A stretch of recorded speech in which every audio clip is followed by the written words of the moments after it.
अगर आपने अभी तक सीरियल किलर भाग 1 नहीं सुना है तो उसे आगे बढ़ने से पहले जरूर सुने। लिंक डिस्क्रिप्शन में दी गई है। और पहली बार मैंने उसके कदमों की आहट सुनी। मैं सोचने में समय नहीं गवाते हुए सीधा बेडरूम में गया। दरवाजा खुला था और वो प्रवेश द्वार से दाहिनी ओर लिविंग रूम के बजाय बाएं मुड़ गया।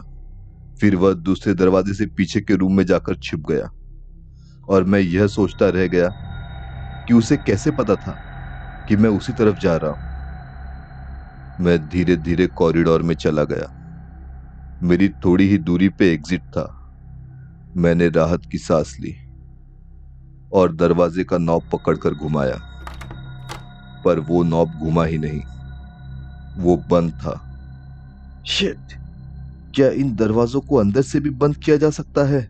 भगवान, the killer is really good, मैंने सोचा।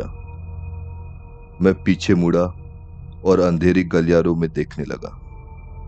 अब मेरे पास जाने के लिए एक ही रास्ता था, वापस अपनी दाहिनी और लिविंग रूम में। मैंने धीरे धीरे लिविंग रूम में प्रवेश किया और व्हाट द हेल, अभी अभी किसी ने पर्दों को खोल कर रखा था। स्ट्रीट लाइट लिविंग रूम के फर्श पर गिर रही थी और वहां खिड़की के पास वो खड़ा था। उसने ये सब प्लान कर रखा था, मैंने उसकी ओर देखते हुए सोचा। वह ऐसे खड़ा था कि मैं केवल उसकी गंदी पसीने से लथपथ गहरे हरे रंग की कमीज देख पा रहा था। वो ऐसे सांसें ले रहा था जैसे वह अपने शिकार के डर की गंध ले रहा है। फिर मेरी नजर उसके सूखे होठों पर गई, जो फिर एक मुस्कान में तब्दील हो गए। एक बुरी, चौड़ी और शैतानी मुस्कान। एक ऐसी मुस्कान जिसे देख मेरे दिल की धड़कनें रुक सी गई। मैंने उसकी तरफ देखा और बस देखता ही रह गया। मैं मुड़ नहीं सकता था और जीवन में पहली बार मैंने अपने दिल को इतने जोर से धड़कते हुए महसूस किया। उसने भी मेरे डर को महसूस किया होगा। वह जानता था कि उसने जो कुछ भी किया वह काम कर रहा था। वह मेडुसा की तरह अपनी आंखों के बजाय अपने मुस्कान से पत्थर में बदल दिया था। मैंने सोचा, वाह, ये तो वास्तव में अच्छा है। मैं उसे कहना चाहता था कि मैं उसके इस कदम से प्रभावित हूं। मेरा मतलब है कि हाँ, वो एक खूनी है, फिर भी मैं उसके खेल से बहुत प्रभावित हुआ हूं।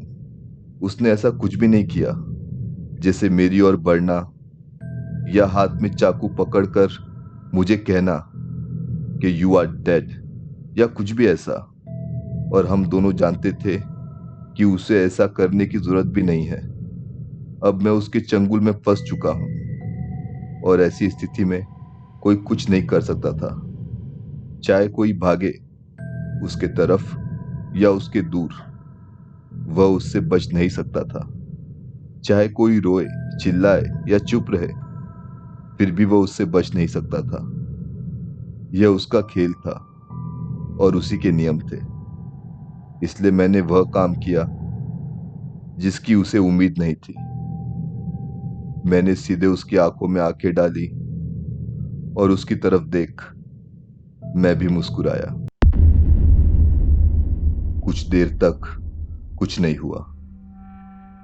यह दिनों के बाद हो सकता था या यह अगले पल भी हो सकता था, जब उसकी मुस्कान और चौड़ी हो गई। हम दोनों एक दूसरे को अच्छी तरह समझ चुके थे। हम एक दूसरे से प्रभावित थे और हमने केवल एक मुस्कान के साथ संवाद किया। हमने कुछ नहीं कहा, लेकिन अगर पॉसिबल होता तो हम शायद कहते, अब आएगा मजा। उसने पर्दों को फिर से बंद कर दिया और इस तरह हमारा खेल शुरू हुआ। मुझे वो हिलते हुए महसूस हो रहा था। मैं धीरे धीरे चुपके से पीछे की ओर बेडरूम में चला गया और दरवाजा बंद कर लिया। मैं दूसरे दरवाजे पर गया और उसे भी बंद कर दिया। अगर मैं उसकी अगली चाल को सही सही भाप रहा हूं तो वह इस खेल को जल्दी खत्म करना चाहेगा, चाहे उसे इस खेल का कितना भी आनंद क्यों ना आ रहा हो। जिसका मतलब था कि मुझे धैर्य रखना होगा। मैं एक कोने में छुपा हुआ था जहां से मुझे दोनों दरवाजे दिखाई दे रहे थे, और अगर वह एक से प्रवेश करेगा तो मैं दूसरे से बाहर निकल सकता था। समय बीत रहा था और मुझे केवल एक चीज की आवाज आ रही थी। वह थी दीवार पर लगी घड़ी की टिक टिक की आवाज, जैसे कि यह हमारे खेल के रेफरी हो और समय का ध्यान रख रहे हो। लेकिन क्या यह हम सभी के लिए सच नहीं है? मैंने सोचा। समय उस बेवकूफ छोटे खेल के लिए रेफरी है जिसे हम जीवन कहते हैं। यह हमारे अच्छे और बुरे सभी विकल्पों पर नजर रखता है। एक गलत फैसला और खेल खत्म। हम दोनों में से एक आज रात गलत चुनाव करने जा रहा था। अचानक मैंने अपने बाईं ओर के नॉब के खुलने की धीमी आवाज सुनी। उसने रसोई का रास्ता अपनाया होगा। मैं धीरे से उठा और दूसरे दरवाजे से निकलने के लिए तैयार हुआ, लेकिन वह कमरे में नहीं आया। दरवाजे की नॉब पर मेरा हाथ था और मैं इंतजार कर रहा था उसके अंदर आने का कि अचानक मेरे हाथ में पकड़ा हुआ नॉब घूमने लगा। वह दरवाजे के बाहर ही था। मैंने जल्दी से नॉब को छोड़ दिया और कोने में वापस आ गया। मैंने सुना कि दरवाजा खुल रहा है। मैंने इंतजार किया, लेकिन कुछ नहीं हुआ। वह मेरे साथ खेल रहा था। उसे जरा भी जल्दी नहीं थी। वह अपना समय ले रहा था, इसलिए मैं उसे उस तरह से नहीं जानता था जैसे वो मुझे जानता है। मुझे समझा कि उसके खेल में उसे हराने के लिए मुझे खुद को छोड़ उसके जैसा सोचना होगा। और जब मैं खुद को बदलने के बारे में सोच ही रहा था, तभी दीवार पर लगी घड़ी की घंटी बजी। मैं समझ गया कि यह मेरा मौका है। मैं दूसरे दरवाजे से दूसरे बेडरूम तक गया, लेकिन मैं अंदर नहीं गया। मैं दाहिनी ओर मुड़ा और सीधा रसोई में चला गया। अगर मैं इस खेल को पलटना चाहता हूं तो मुझे एक हथियार की जरूरत है। मैं इसे अपने तरीके से नहीं खेल सकता। मैं चाकू जैसा कुछ ढूंढ रहा था कि तभी मैंने उसे रसोई में महसूस किया, और इससे पहले कि मैं कुछ सोच पाता, मैंने चाकू के ब्लॉक से चाकू निकलने की आवाज सुनी। वह भी वही सोच रहा था जो मैं सोच रहा था। मैंने जो मुझे मिला वो पकड़ लिया और जितने जल्दी हो सके किचन से बाहर निकल गया। मैंने उस चीज को अपने शर्ट के नीचे दबा लिया। फिर मैं गलियारे में वापस आ गया। एग्जिट के ठीक बगल में मैं खड़ा था। मेरे सामने लिविंग रूम था और मेरे दिमाग में एक विचार आया कि अंधेरा उसका दोस्त है, लेकिन वह रोशनी में छुप नहीं सकता। अगर मैं उसे देख सकूं तो वह अपना खेल नहीं खेल पाएगा।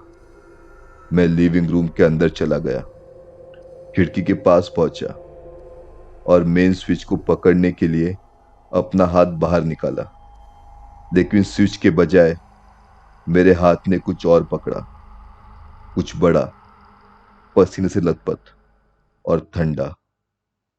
मैंने उसका हाथ पकड़ा था। वह दूसरी बार था जब मैंने अपने दिल को अपने सीने से बाहर आते महसूस किया, और शायद उसने भी किया होगा। यह उसकी अंतिम चाल थी। मैं अपनी जान बचाने के लिए दौड़ा और एक दीवार के पास जाके खड़ा हो गया। मैं अंत में खड़ा था, दीवार को घूर रहा था। मेरे दाहिनी ओर बाथरूम था और बाईं ओर स्टोर रूम।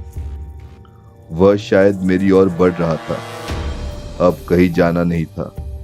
मैंने बाथरूम का दरवाजा खोला, लेकिन अंदर नहीं गया। मैंने दरवाजा खुला छोड़ दिया और स्टोर रूम में आकर दरवाजा बंद कर लिया। मैं पूरी तरह अंधेरे में खड़ा था, यहां तक अपने हाथों को भी नहीं देख पा रहा था। तब मैंने उसे सुना। सही कहे तो मैंने उसे महसूस किया। ऐसा लग रहा था जैसे वह मेरी ओर आ रहा हो। अब वह दरवाजे के ठीक बाहर खड़ा था। मैं सोच रहा था, अगर वह पहले बाथरूम में जाता तो उसकी पीठ मेरी ओर होती और यह मेरे लिए एकमात्र मौका होता। तभी अचानक उसने दरवाजा खोला और मेरी गर्दन पकड़ ली। मैं उसे सांसें लेते हुए सुन पा रहा था। पूरा घना अंधेरा था, लेकिन मुझे पता है कि वह मुस्कुरा रहा था और बिना कुछ कहे, बिना कुछ संकेत किए, उसने अपने चाकू से मेरे पेट पे वार किया। पर चाकू अंदर नहीं गया। चाकू मेरे कमीज के नीचे तवे पर लगा। वह अचानक हुए घटनाक्रम से स्तब्ध रह गया। इस चीज की उसे उम्मीद नहीं थी। उप्स, मैंने उस हत्यारे से कहा और उसी के चाकू को उससे छीनकर मैंने उसके पेट में धंसा दिया। मैं उसका चेहरा देखना चाहता था, लेकिन मैं नहीं देख सका। मैं उसे केवल हाँफते हुए सुन सकता था। मैं कोई चांस नहीं लेना चाहता था, इसलिए मैंने उस चाकू को उसके पेट में ही मोड़ दिया। मैंने महसूस किया कि चाकू उसकी हथेलियों को निचोड़ रहा है। मैंने उसके शरीर से खून निकलने की आवाज सुनी। मेरा हाथ उसके खून से सन गया था। अंत में वह एक झटके के साथ जमीन पर गिरा और उसने हिलना बंद कर दिया।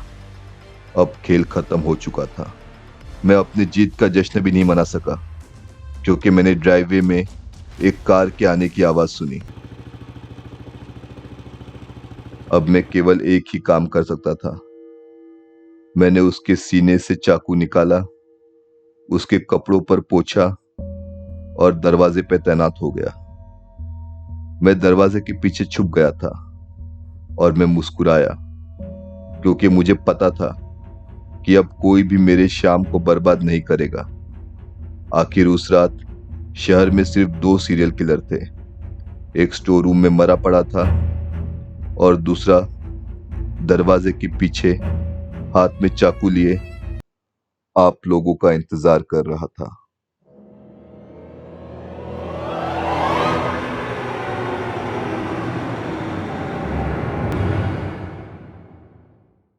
आपको ये कहानी पसंद आई है तो वीडियो को लाइक करें और चैनल को सब्सक्राइब करें। आपको हमारे नए वीडियो के नोटिफिकेशन मिलते रहे, इसलिए बेल आइकन को क्लिक करें। अगर आपके पास ऐसी कोई कहानी है तो डिस्क्रिप्शन पे दिए ईमेल आईडी पर हमें मेल भेजें।